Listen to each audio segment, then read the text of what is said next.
For me, now I cannot go back to my home because my house is destroyed by the Assad, by the Russia air attacks.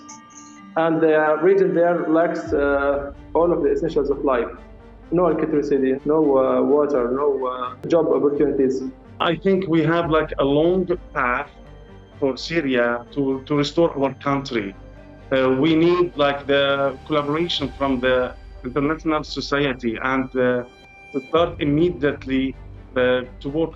Some of the Syrian refugees start to come back to Syria to rebuild their hometown. But from my understanding, only very few Syrian refugees come back to Syria.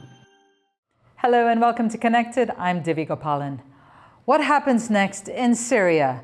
The dramatic end of one of the world's most brutal dictatorships was celebrated by millions of Syrians inside and outside the country. But now they face a broken nation, still divided between factions with an uncertain future. According to the United Nations, out of its population of 24 million, 16 million need humanitarian assistance. And more than 12 million Syrians are displaced, more than half of them outside the country.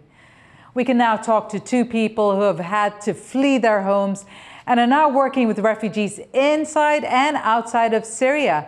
Abdurrahman al-Hamedi is a teacher from the Idlib region, now working with the French NGO Médecins du Monde. His family of 4 and parents live in a displaced persons camp in Afrin district of Aleppo. And on the Turkish side of the border, Firas Bergus is an educator currently teaching at the Taiwan Reyhanli Center for World Citizens in the Hatay region in eastern Turkey. Welcome to the show. I'm going to start with you, Abdurrahman, to find out what your thoughts were when you first heard about the fall of Assad.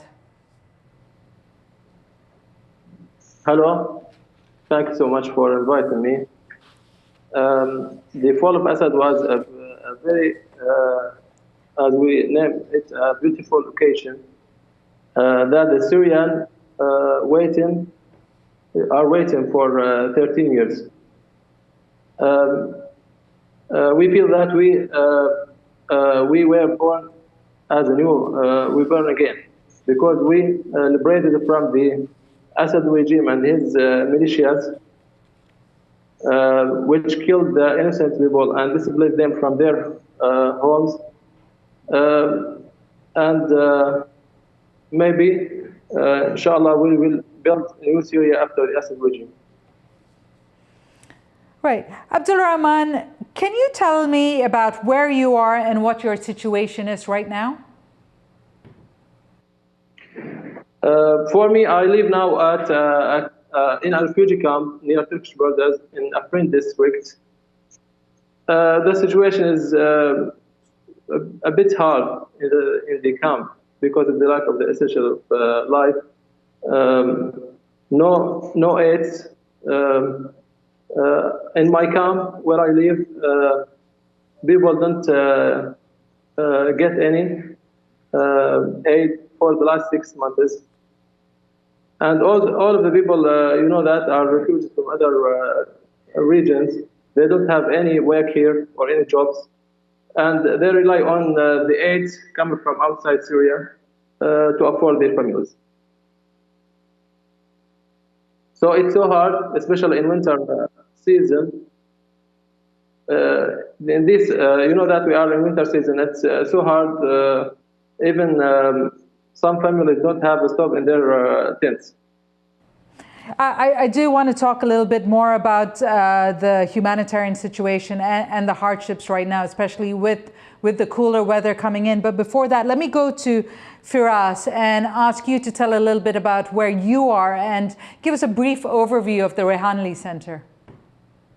Yes, thank you for having me. I'm basically live in Hatay district in the southern east part of Turkey.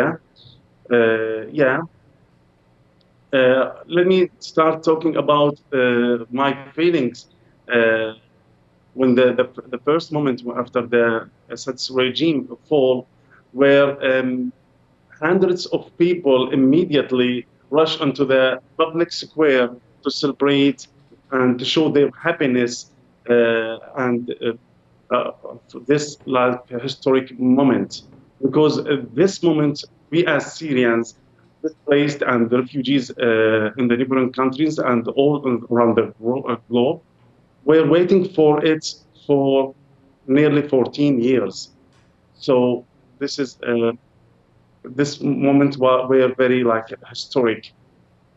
And I want to talk about a little bit later on in the program about what this means for the Syrian people and for the refugees that you work with and yourselves who are also displaced. But before I go into that, Firas, can you tell me a little bit about the Reyhanli Center, where you are? Yes, the center, Taiwan Center, located in Reyhanli town, Syria, Turkey. Basically, we provide many services to the Syrian refugees, for the kids, for the teenagers and women.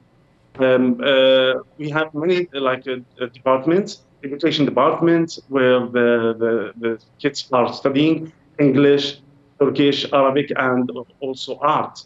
Also, we have like the sport departments where the teenagers came and practice the sports and activities daily. Also, we have like other like departments or like music and arts. So, and also we have like the women department. So we in the center, we try to empower the women, the Syrian women, to get a job and support their families. Yeah, we have many women come here to the center and like work and provide their handicraft and their like works to market it here at the center. Mm-hmm. We'll be speaking to the director of the center a little later in the program to get a sense of its operation and how it's helping Syrian refugees. Before that, though, I want to come back to you, Abdurrahman. Can you tell us what your situation was that made you uproot and leave your hometown and bring your entire family to this refugee camp? You know that in 2019, the regime and its militias was an attack on the countryside of Idlib, Hama, and Aleppo. We fled there from escaping from the air attacks that destroyed all the region there. So when I come here to the district, to Afrin district, I wasn't able to find the house. So I was forced to go to the camp and settle down there. And I understand that you live in a tent at the moment, which you've been doing since you've arrived there. Can you tell us what the conditions of the camp are and whether you're hoping to get more humanitarian aid or assistance, or what is being done for that now that the political situation has changed in Syria? Yes, now I live in a tent consisting of one room. For me, I have 6 people in my family. The camp needs all essentials of life, including water, food, and maybe finance to afford their, in order to be people able to afford their families. The essential needs of the people in the next period is the reconstruction, to rebuild all the destroyed areas by the Assad regime. For me, now I cannot go back to my home because my house is destroyed by the Assad, by the Russian air attacks. And the region there lacks all of the essentials of life. No electricity, no water, no job opportunities. Firas, you must be watching closely what's happening in Syria. Does it feel like the country is coming together and that it is going to start making progress in addressing the needs of the displaced people? Or is it still a long time before that happens? Yeah, I think we have like a long path for Syria to restore our country.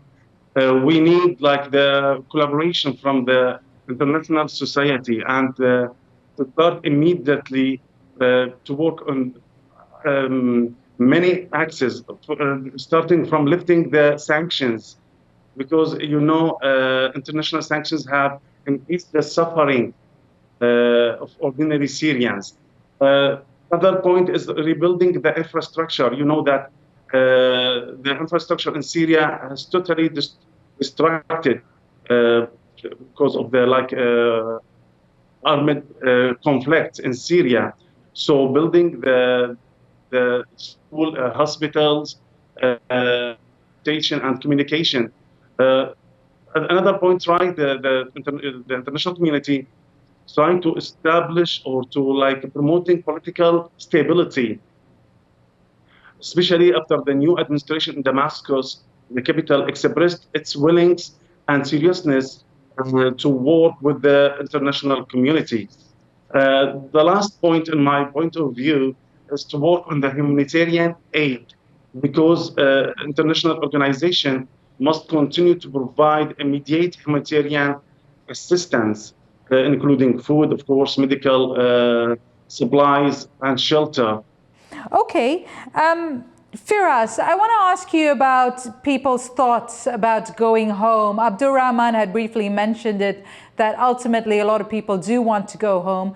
But at the Reyhanli the Taiwan Center there, are you hearing people talk about going home? Is that a possibility? From the first moment when the Assad regime fall, I immediately heard my friends, my relatives, my neighbors talking about returning and going back to their country, Syria. You know that Turkey hosted more than 3 million Syrian refugees, and it's take this heavy burdens. But the good things is that the Syrians refugees were productive when they started their businesses, their works, opened their shops. But when we talk now about after this point of the history, of course, I assure you that a lot of Syrians willing to go back and to restart building their country again. But how possible is it right now for that to happen? Yeah, it's not an easy task because it takes a lot of time and effort and money. You know that the Syrian people have endured immense suffering since the uprising began in 2011, and we are talking about this different devastating of infrastructure. There are no schools, no hospitals, no roads. So it takes a period of time to start this process. And also here, the officials in Turkey said that the going back to Syria will be in two steps. The first steps and the priority to move all the people in the camp and in the border, Syrian-Turkish border, I mean. So they will move them from the tents, from the camps, to their cities in Aleppo and in Damascus. This is the first step. The second step will be inside Turkey. For example, like me, I'm also a displaced person. So they will try to give facility to move them and taking them back to their country. All right, before we go on, I promised you that we were going to talk about or understand the Taiwan Reyhanli Center for the World with the founder of it. Now, Turkey hosts nearly 3 million displaced Syrian nationals. Chu Chen-you is the director of the Taiwan Reyhanli Center for World Citizens. It is funded by private donations from Taiwan and partially staffed by Taiwanese volunteers. We asked him why he started the center and how it's helping Syrian refugees. So, Chu, how did you get the idea for the Taiwan Center, and when did you get involved in the project? Thank you for your question.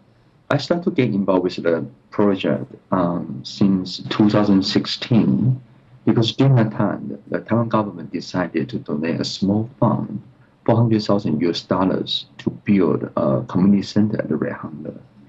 But we only have a budget to construct a building, and we don't have budget to hire an architect. So that's why 9 years ago, I started to work on this project as a volunteer to do the program, to do the design, and to supervise the construction. And later, I also try to collect the fund from the Society of Taiwan. And now I become the director of the center to manage the center by myself.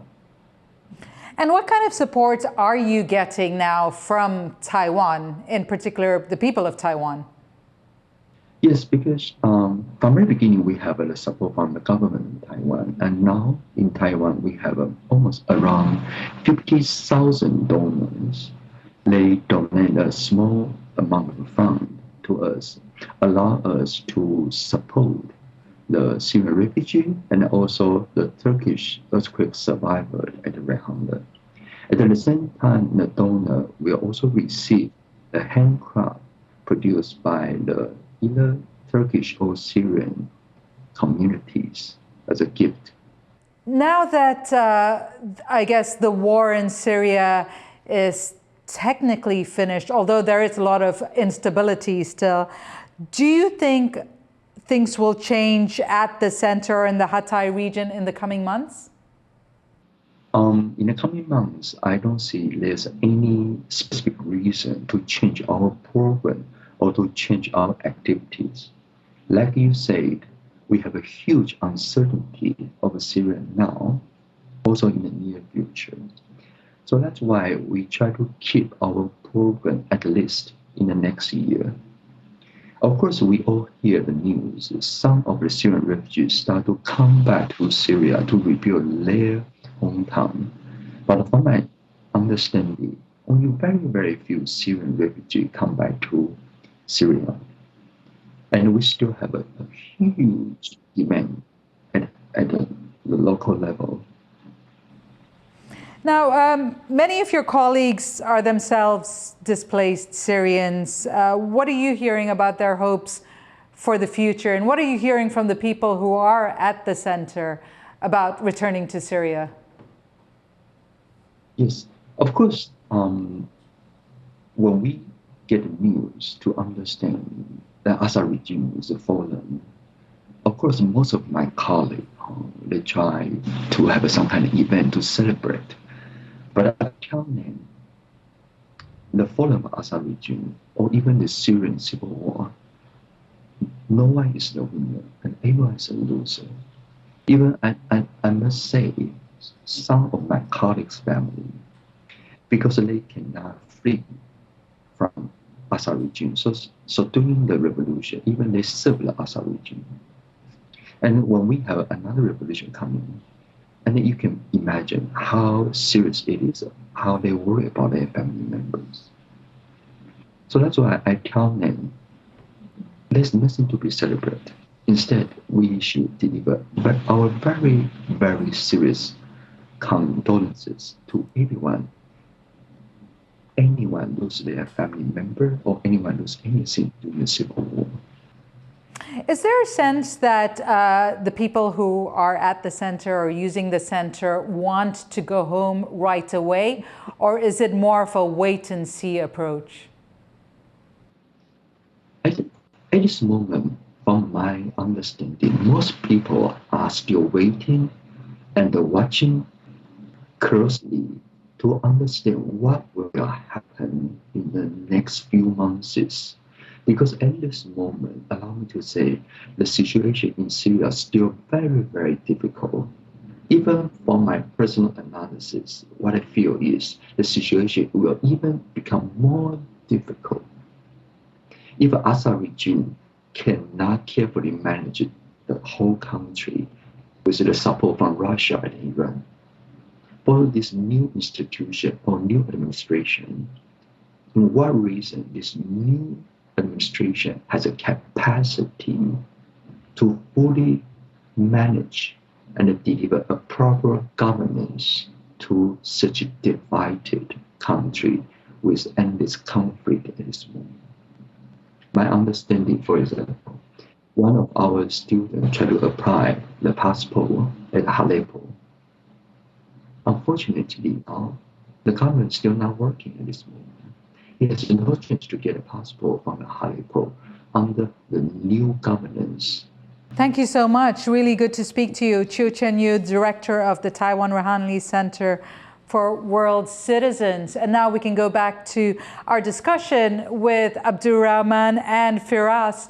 As we're looking into the future, at the moment, the Reyhanli Center services Syrian refugees. In about 2 or 3 years' time, do you believe that the Reyhanli Center would still need to be doing that? Yeah, first of all, I will say that the center, that the Taiwan Center, provided many services here and did a good job for the Syrian refugees, and it was like a successful experiment. So I think, yeah, in the short term, we need it to continue its work, and I think that we can copy the experiment and move this successful project to inside Syria. So we maybe there are a possibility to move or to start a new project inside Syria. And speaking of support, Abdurrahman, what kind of support, or is there anything happening in Syria right now as a new government is trying to be formed that makes you think that Syria will be able to become a functioning country in the near future? Yes, I guess that the government will be successful in leading the Syria because they have a good experience in Idlib. You know that the current government was working in Idlib, and they are organized in a good way. And as we can say that they established the state inside the state.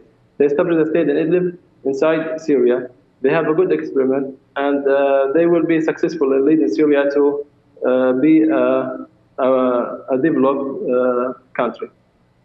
The HTS is the leading political force in bringing together this government, but how worried are you that there are many other factions looking for a political foundation there? How worried are you that Syria will not be unified, or are you quite optimistic that Syria can come together in unity? I'm optimistic that Syria will gather and it will be unified. As I told you that the government, HTS in Syria, working in a good way, an organized way, and they are the opposite of the thinking of world about them. They established a government including all aspects of all sectors of life, health, services, education, transportation. Everything is organized in Idlib state before, and now I am optimistic that they will lead Syria to be a good and unified country. And there is a concern, though, because the HTS has been labeled a terrorist organization. And as you can see how the international community is viewing Syria, do you feel that you will get the international help you need?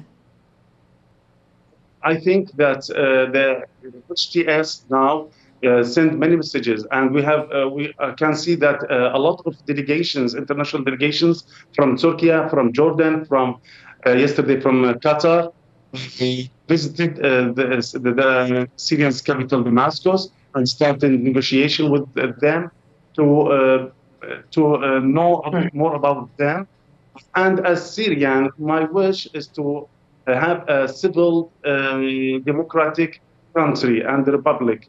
Our top priority is to unify the country, to start rebuilding the infrastructures, because we have a whole generation hit under the civil war and totally distracted. So we are facing many challenges, and we should be